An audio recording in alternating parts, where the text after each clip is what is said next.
Bun, asta e o continuare, am ajuns la penalti. Mergi, nu? Da.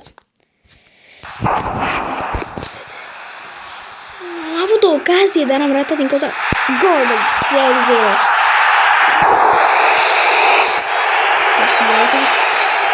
E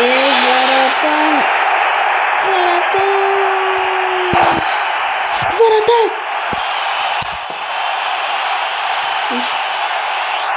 Deci culmea, deci doar pe mijloc. Prost, Doamne, iartă-mă, Doamne, ce am făcut? Nu vezi acolo. Din nou veți pierde. Acolo vei da. Nu! De ce am sărit ca un retardat după o minge? Sunteți retarzi. De dați mai pe mijloc. Nu vezi de acolo. Am câștigat. Dacă dăm gol. Dacă dați și voi pe colț, vă rog. Pe colț, așa. În sfârșit dă și cineva pe colț.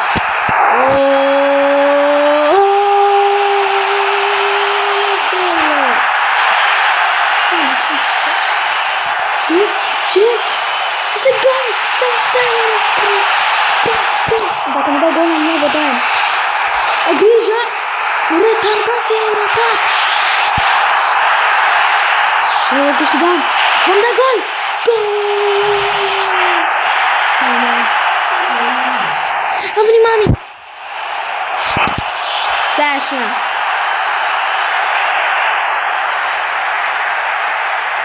Încă.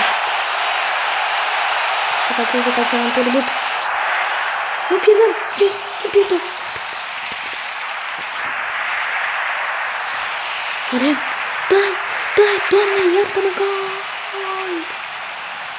Hai mă! Tu ratezi! Tu ratezi! De ce portare n-ai reacție dacă ies și tu sănătos? 6-5 la penalti. Putem să batem. Trebuie să apăr doar acest penalti. E sigur că portarul meu nu se arătă după mine. El este puțin talent. Cauza că nu e frică și de iepuri. Iepuri sunt nici mai familie sunt. Hai, haide. O scoți. Deci v-am spus, bă, și te uite la minge ca un tâmpit. Am ajuns să bată portarii. Gol, portarul meu. Tot e tâmpit. Dacă nu apără la noi.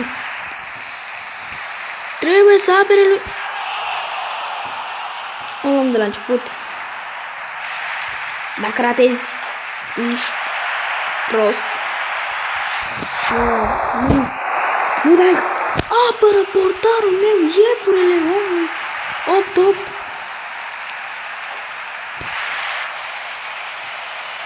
Doamne. Nu. Da, să apără iepurele. Dacă dăm gol. Gol! Gol! Penalti! Poate fi chiar victorie! Victorie! Batem! Câștigăm primul nostru meci cu semi-pro! Oh my god! Ce victorie! Am câștigat multe chestii! Ce victorie! Stăm în meciul!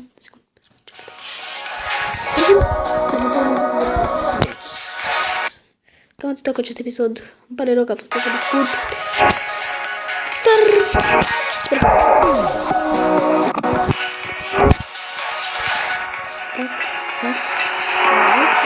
Asta cu acest episod. Sper că v-a plăcut. Să vă dați un like și să vă abonați. Eu a fost Mirel Juvan. Până data viitoare.